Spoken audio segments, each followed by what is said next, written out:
코로나 사태 이후로 네 번째 강의예요. 그 전에도 뭐 금리라든가 뭐 일드 커브 이런 주제로 피트왕 선생님이랑 강의를 같이 했었는데 코로나 이후에는 계속 그 경제 상황 진단만 하고 있어요.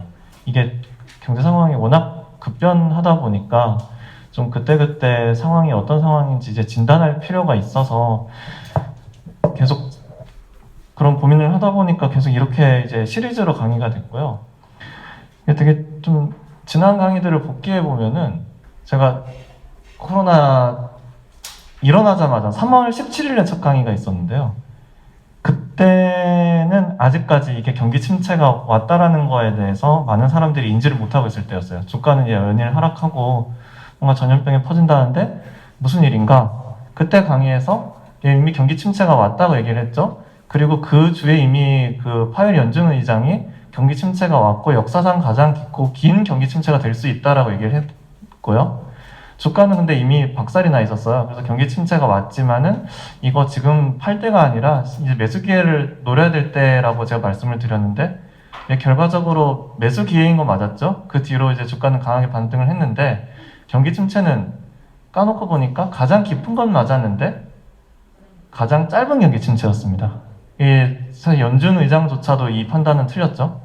그리고 6월 달에 지금 그 두 번째 강의가 있었는데 주가가 너무 빨리 올라왔어요. 사실 이렇게 V자 반등한 경우가 없거든요.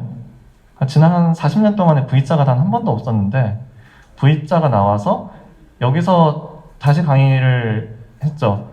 그러니까 너무 빨리 올라오니까 이거 WD 볼 수 있는 거 아니냐, 여기서 이제 한번 떨어질 거 있지 않을까 했는데 그때 금리 지표들이 너무 좋았어요. 경기 지표 다 올라오고 있고 뭐 금리 커브라든가 이런 것들이 WD 없다라는 거를 가리키고 있어서 그때는 WD 안 온다고 말씀드렸고 경기 전망 너무 좋다.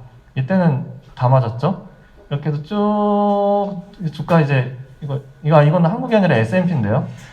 그래서 한 1년 지나서 올 5월 달에 이제 다시 백업 강의를 했는데 일단은 경기 침체 너무 빨리 끝났다. 그리고 그 다음에 이거 너무 지표가 좋아서 이거 이미 버블 영역이에요. 가격은 버블인데 더 갈 수 있을 것 같다.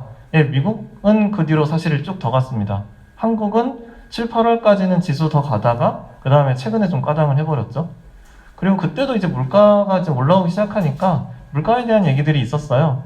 근데 그때 이제 뭐 저도 물가 상승이 이건 일시적일 수 있다라는 얘기를 했고 저뿐만이 아니라 모든 중앙은행들이 물가 상승 이거 우리는 일시적으로 보기 때문에 계속 저금리 정책을 유지할 겁니다라는 얘기를 하고 있었는데 사실 지금 그 얘기들이 좀 바뀌고 있죠. 물가가 그 뒤로 계속 올라오면서 중앙은행들이 이제 우리가 틀렸을 수 있다. 물가 일시적인 게 아니라 이거 좀 고착화돼서 올라갈 수 있으니까 기준금리를 올리기 시작하겠습니다 라고 말하는 데들이 나오기 시작해서 오늘 이 강의를 준비를 하게 되었습니다. 그래도 70년대에는 스태그플레이션이 꽤 오래 유지가 됐어요. 그때만 해도 그 연준이 이걸 방어하는 방법을 잘 몰랐거든요. 그런데 지금은 그때 경험들이 있기 때문에 오랫동안 놔두질 않을 거고 금리를 생각보다 빨리 올릴 거고요. 지금 우리나라만 봐도 이미 지지난달에 금리 올렸어요. 그리고 다음 달 한국은행 한 번 더 올릴 거고 내년 1월에도 또 올릴 겁니다. 한국은행 총재가 그렇게 하겠다고 말을 했고요. 지금 우리나라 9월 달에 소비자 물가 상승률이 2.4%였는데 국채 10년 금리 어제 종가로 2.5% 됐습니다. 사실 우리나라는 이미 물가보다 금리가 높게 올라와 버렸죠. 그러면은 이제 역으로 그러면은 지금 중앙은행들 생각보다 빨리 그렇게 대응할 거면은 이거 금리 올리면서 경기 침체 오지 않을까요? 라고 생각할 수도 있어요. 그것도 조금 이른 걱정일 것 같습니다. 왜냐면은 중앙은행도 바보가 아니기 때문에 올려도 되는 상황이니까 올리는 거예요.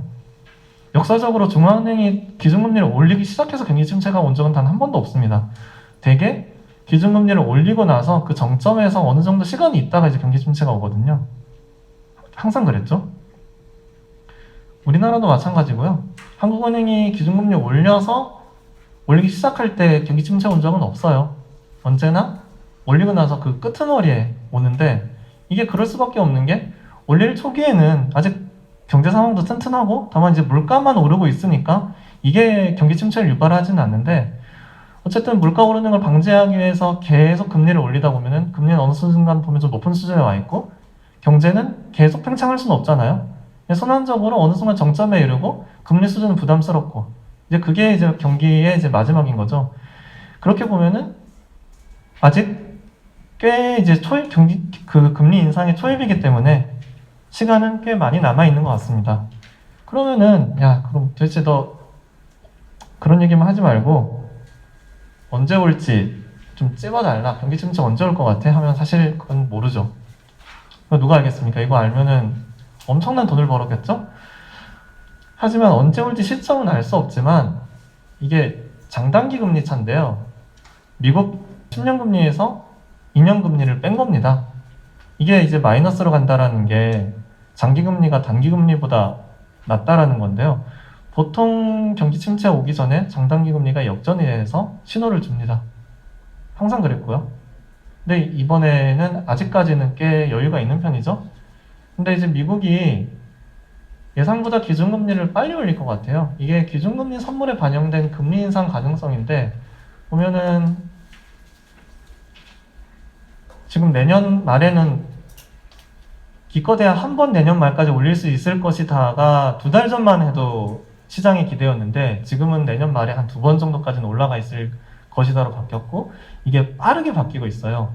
그렇게 보면은 제 생각으로는 내년 중반부터 기준금리를 아마 연속적으로 올리지 않을까 라고 저는 생각을 하고 있고 그럼 장단기 금리차가 역전되는 시기는 정말 빠르면은 내년 중순 그리고 내년 하반기 뭐 늦은 정도에 이제 역전되지 않을까라고 저는 개인적으로 생각을 하고 있습니다.